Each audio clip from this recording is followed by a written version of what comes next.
नमस्कार सभी विज्ञ साथियों को, आप सभी का हार्दिक स्वागत और अभिनंदन है चैनल संकल्प एकेडमी पर। आज की इस क्लास में हम बात करने वाले हैं द्विवेदी युग के वस्तुनिष्ठ प्रश्नों की। द्विवेदी युग के इसके पहले के प्रश्न जो हैं वो तीन वीडियो में आप तक पहुंचाए जा चुके हैं और अभी तक के हमने जो टीजीटी, पीजीटी, एलटी ग्रेड साहित्य का पेपर का सिलेबस है उसे पार्ट वाइज डिवाइड करके आप तक के इतने सारे खंडों को भेजा है, जिसमें सबसे पहले हिंदी साहित्य इतिहास लेखन, फिर आदिकाल, फिर भक्तिकाल, फिर रीतिकाल और फिर आधुनिक काल पर अब हम पहुंच चुके हैं। आधुनिक काल में हमने भारतीय युग की वीडियो आप तक साझा की है और साथ में द्विवेदी युग के कुछ वीडियोज आप तक साझा हो चुके हैं। आज के इस क्लास में हम 111 नंबर के इस प्रश्न से शुरुआत करते हैं। इसके पहले के प्रश्न के वीडियोस देखने के लिए आप डिस्क्रिप्शन में प्लेलिस्ट का लिंक देखिए और वहां से आप वीडियोस देख सकते हैं, इसके पहले की वीडियोस, या फिर टेलीग्राम ग्रुप को ज्वाइन करिए। वहां पर आपको सारी वीडियोज एक साथ पूरे जब से चैनल स्टार्ट हुआ तब से लेकर के अभी तक की सारी वीडियोज यहाँ पर पड़ी हुई हैं। लेकिन अभी जो हमने ये समाधान सीरीज शुरू की है, जिसमें कि कुल 7000 प्रश्नों पर हम चर्चा करेंगे। 7000 प्रश्नों की समाधान सीरीज में हमने जो प्लेलिस्ट दे रखी है वो हिंदी साहित्य के नाम से टीजीटी, पीजीटी 2023 हिंदी साहित्य के नाम से ये प्लेलिस्ट है। इसके अंतर्गत वही वीडियोज हैं जो कि आपके इस पाठ्यक्रम को कवर कर रहे हैं। इन्हें देखने के लिए आपको कुछ फीस नहीं देनी है, फ्री में सब्सक्राइब करिए और कोई भी जो यहाँ पर डिटेल दी जा रही है उसमें किसी भी तरह को कोई डाउट हो तो उसे ज़रूर कमेंट सेक्शन में लिख के भेजिए, जिसका कि आपको समाधान ज़रूर दिया जाएगा। चलिए हम आज का प्रश्न शुरू करते हैं। हमारा आज का पहला प्रश्न है, यथा, सर्वथा तथा ऐसे शब्दों के प्रयोग ने उनकी भाषा को और भी अधिक गद्य का स्वरूप दे दिया। शुक्ल जी ने यह कथन किसके लिए कहा है? यथा, सर्वथा तथा ऐसे शब्दों के प्रयोग ने उनकी भाषा, यहाँ पर कॉमा होना चाहिए था, यथा के बाद, सर्वथा के बाद तथा ऐसे शब्दों के प्रयोग ने उनकी भाषा को, यानी कि किनकी भाषा को अधिक गद्य का स्वरूप दे दिया। ये शुक्ल जी ने किसके लिए कहा है? तो इसका जो सही उत्तर है वो लेंगे हम सीधे। ये कहा है महावीर प्रसाद द्विवेदी जी के लिए। ए ऑप्शन यहाँ पर सही होगा, महावीर प्रसाद द्विवेदी। अगले प्रश्न पर चलते हैं। अगला प्रश्न है, बोलचाल से उनका मतलब ठेठ या हिंदुस्तानी का नहीं रहता था, गधे की व्यावहारिक भाषा का रहता था। शुक्ल जी ने ये कथन किसके लिए कहा है? तो शुक्ल जी ने ये जो कथन कहा है ये भी महावीर प्रसाद द्विवेदी जी के लिए कहा है, जिसमें बी ऑप्शन यहाँ पर सही होगा, बी ऑप्शन। और इसमें बोलचाल से उनका मतलब जो ठेठ या हिंदुस्तानी जो कहते थे उसका मतलब ये नहीं था कि ठेठ बोली या हिंदुस्तानी बोली से मतलब था, मतलब लोगों की व्यवहारिक भाषा का रहता था, जिसे यहाँ पर गधे की व्यवहारिक भाषा का रूप दिया गया है। अगला प्रश्न है, प्रश्न काफ़ी बड़ा है, इसको बहुत ही मनोयोग से पढ़ें, ध्यान से पढ़ें और उसके बाद इसके आंसर को आप डिस्क्रिप्शन में लाइव चैट में या कमेंट सेक्शन में टाइप कर सकते हैं। किसी के वियोग में कैसी कैसी बातें मन में उठती हैं और क्या क्या कहकर लोग रोते हैं, इसका जहाँ तक विस्तार हो सकता है किया गया है।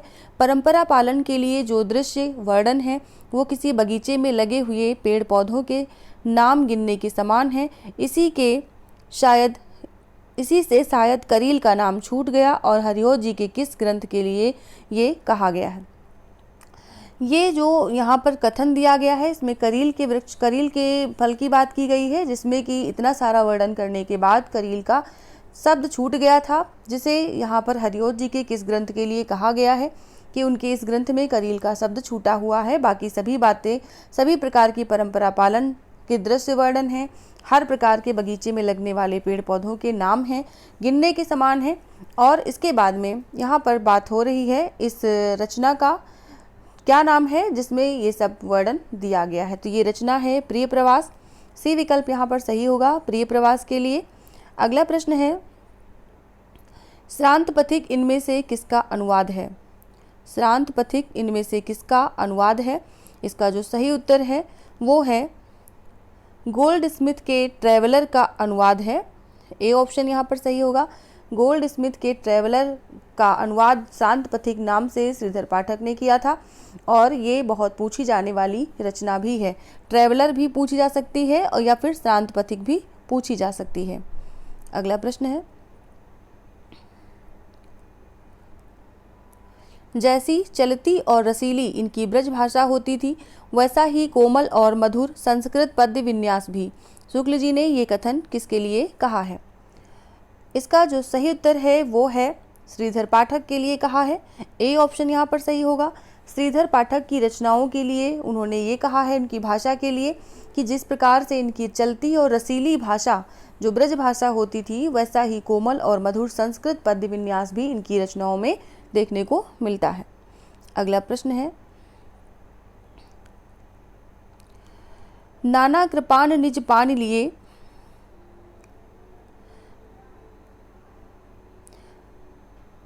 नाना कृपान निज पान लिए व पुनील वसन परिधान किए, गंभीर घोर अभिमान हिए छकि पारिजात मधुपान किए। ये पंक्ति पूछी गई है कि उपरोक्त पंक्तियां किस कवि की हैं, तो इसका जो सही उत्तर है वो है बी ऑप्शन श्रीधर पाठक। नाना कृपान निज पान लिए व पुनील वसन परिधान किए, गंभीर घोर अभिमान हिए छकि पारिजात मधुपान किए। ये श्रीधर पाठक की कविता है। अगला प्रश्न है, श्रांत पथिक की रचना किस छंद में हुई? तो देखिए, इस तरह के कई प्रश्न हैं, कई फेमस रचनाएं हैं जिनके की छंद भी पूछे जाते हैं कि इसका जो रचना छंद है वो कौन सा रहा है, और भाषा तो पूछी ही जाती रही है। खासकर ब्रजभाषा अवधि के लिए जो भी रचनाएं हैं उनकी भाषाओं को पूछने के लिए ऐसे प्रश्नों का निर्माण होता है। और दूसरी चीज़ कि इनके छंदों के बारे में भी और सर्गों के बारे में या इनके प्रकाशन वर्ष के बारे में आपको अपने पास नोट तैयार करने पड़ेंगे। अगला प्रश्न है, इसमें जो छंद का प्रश्न पूछा गया, इसका जो सही उत्तर है वो है सी ऑप्शन रोला छंद। सी वाला रोला छंद में रचित है श्रांत पथिक। अगला प्रश्न है, पंडित श्रीधर पाठक का जन्म संवत क्या है?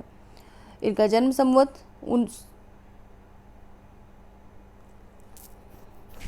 1916 है। ए ऑप्शन यहाँ पर सही होगा, 1916। यहाँ पर जो ये प्रश्न है यहाँ पर संवत नहीं बल्कि सन होना चाहिए था, सन। तो सन 1916 है इनका। ये प्रश्न करेक्शन करने लायक है। अगला प्रश्न है, श्रांत पथिक की रचना किस छंद में हुई?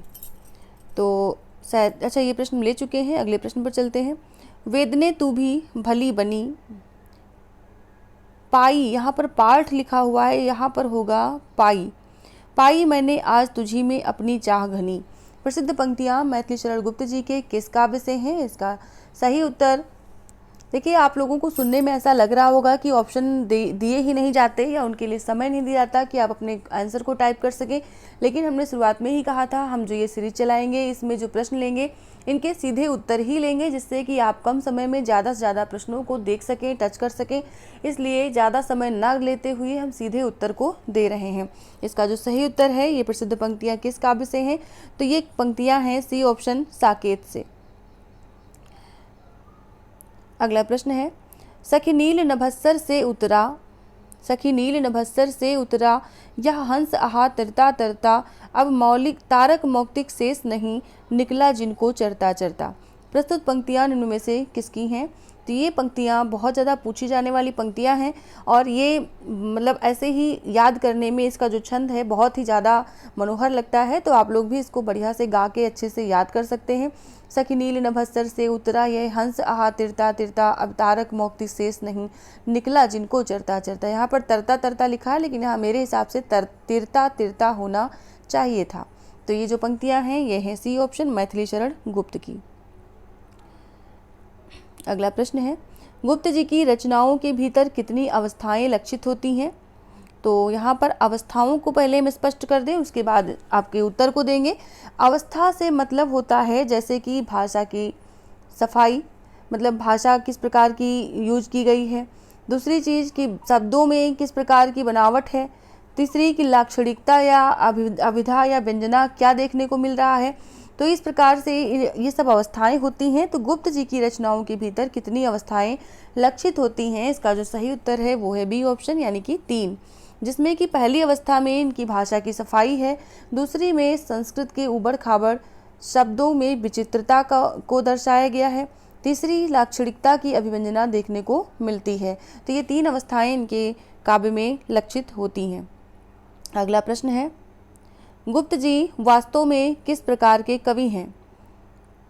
गुप्त जी वास्तव में इनमें से किस प्रकार के कवि हैं? जो नीचे विकल्प दिए गए हैं।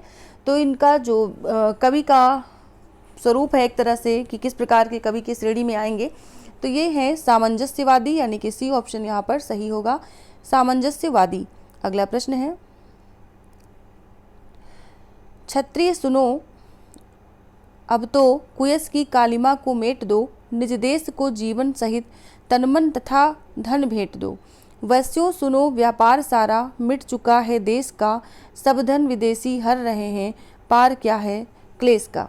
गुप्त जी की ये पंक्तियाँ उनकी किस रचना से हैं? ये रचना बहुत बार इसकी पंक्तियाँ ली गई हैं, पिछली वीडियो में भी मिली हैं और ये रचना बहुत ज़्यादा फेमस है। इसे आपको जरूर याद रखना चाहिए, इसका प्रकाशन वर्ष भी याद रखना चाहिए, इसमें पूछी जाने वाली महत्वपूर्ण पंक्तियों को भी याद रखना है। तो इसका जो सही उत्तर है वो है बी ऑप्शन, भारत भारती। अगला प्रश्न है, निम्न में से किस कवि में प्राचीन के प्रति पूज्य भाव और नवीन के प्रति उत्साह दोनों है? तो ये जो कवि हैं ये कौन हैं जिनके अंदर प्राचीन के प्रति बहुत ज़्यादा पूज्य भाव है और नवीन के प्रति उत्साह है? ये कवि इनमें से कौन है? तो इसका जो सही उत्तर है वो है गुप्त जी, यानी मैथिली शरण गुप्त। बी ऑप्शन यहाँ पर सही होगा।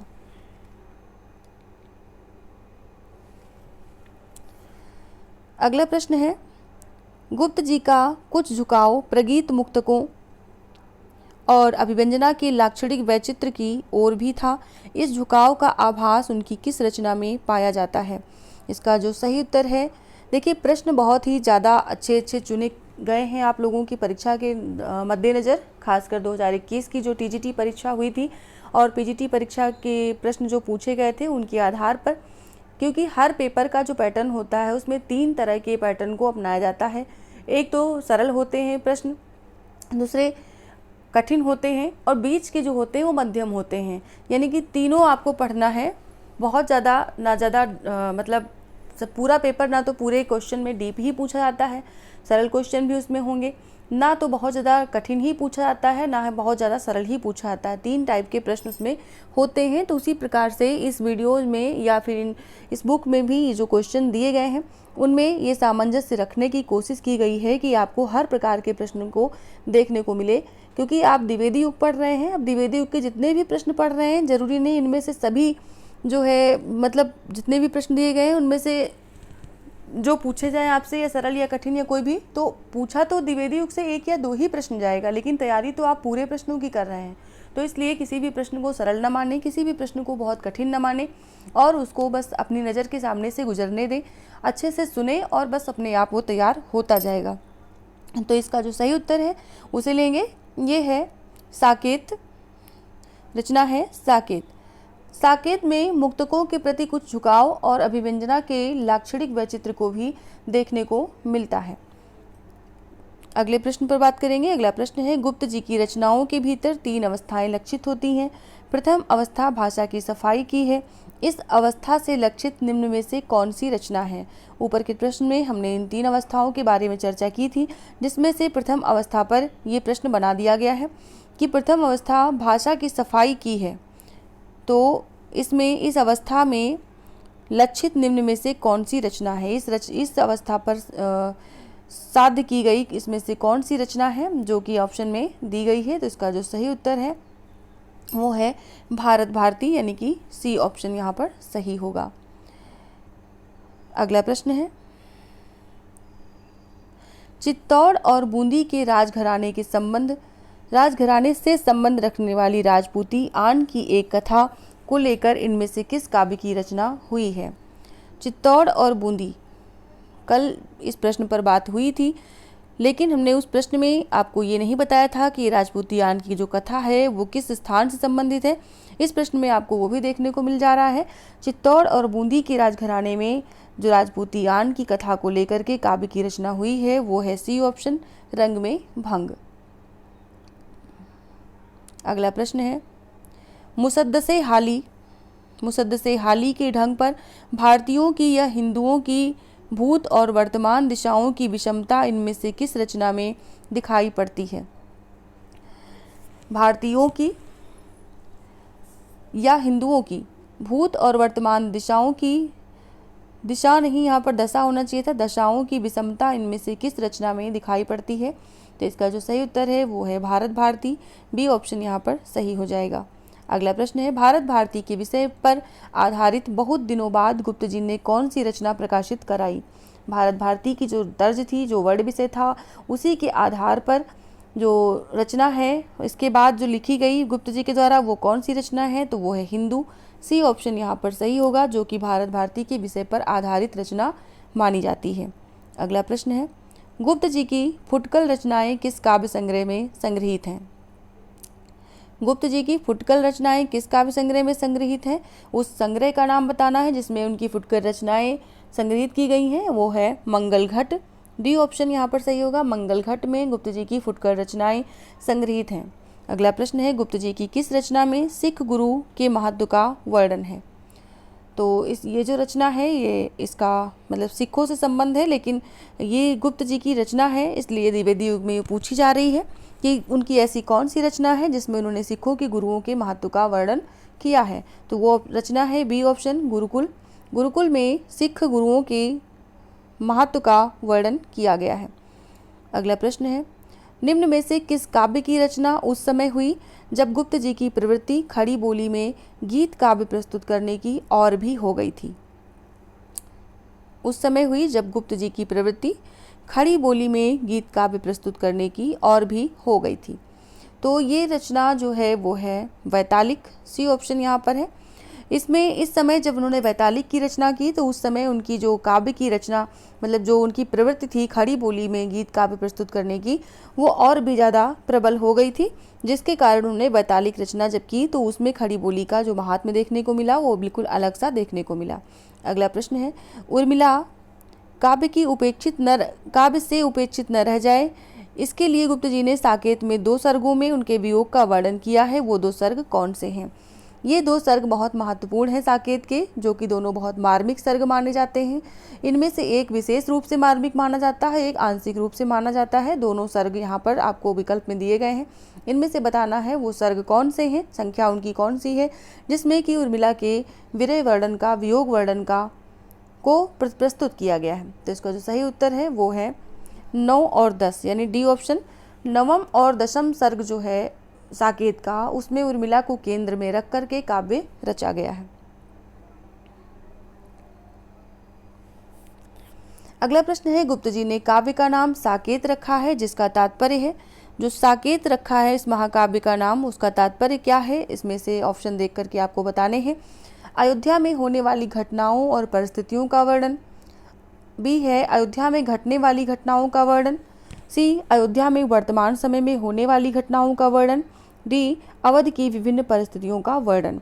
इसमें से इस नाम का तात्पर्य वास्तविक रूप में क्या हो सकता है, इसे आप किस प्रकार से मानेंगे, इसमें कौन सा ऑप्शन आपके लिए सही होगा।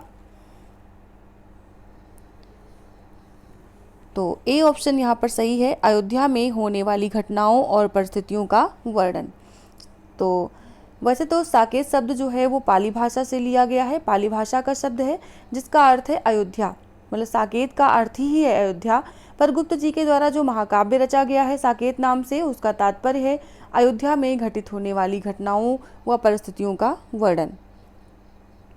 अगला प्रश्न है, राम के अभिषेक की तैयारी से चित्रकूट में राम भरत मिलन तक की कथा कितने सर्गों तक चलती है। से लेकर राम के अभिषेक की तैयारी से लेकर चित्रकूट में राम और भरत के मिलन तक की कथा कितने सर्गों तक चलती है। तो इसका जो सही उत्तर है वो है 8 सर्गों तक। बी ऑप्शन सही है यहाँ पर। 8 सर्गों तक राम के अभिषेक से लेकर के चित्रकूट में भरत मिलन तक की कथा साकेत में चलती है। यानी साकेत जो काव्य रचा गया है उसमें ये कथा 8 सर्गों तक चलती है और 9वां और 10वां सर्ग जो है उर्मिला पर विशेष केंद्र बिंदु बना करके लिखा गया है। तो इस तरह से हमने आज द्विवेदी युग के इतने सारे प्रश्नों पर चर्चा की है। आगे के प्रश्नों को हम कल की क्लास में रात 9 बजे लेकर के उपस्थित होंगे। इसके लिए आपको करना क्या है, बस इतना ही करना है कि प्रश्न अच्छे लगे हों तो ज़रूर लाइक करें। अक्सर होता क्या है, वीडियोस ख़त्म हो जाती है और बाद में लाइक करना लोग भूल जाते हैं। तो अगर आपको अच्छी लगी हो ज़रूर लाइक करें, साथ में शेयर करें और अगर चैनल पर नए हैं, अभी तक हमारे चैनल को सब्सक्राइब नहीं किया, ज़रूर सब्सक्राइब करें आगे की क्लास को पाने के लिए, जिससे कि आपको नोटिफिकेशन मिल सके। तो 9 बजे अगले दिन क्लास ये फिर से होगी। तब तक के लिए आप सभी को शुभ संध्या, गुड नाइट, शुभ रात्रि।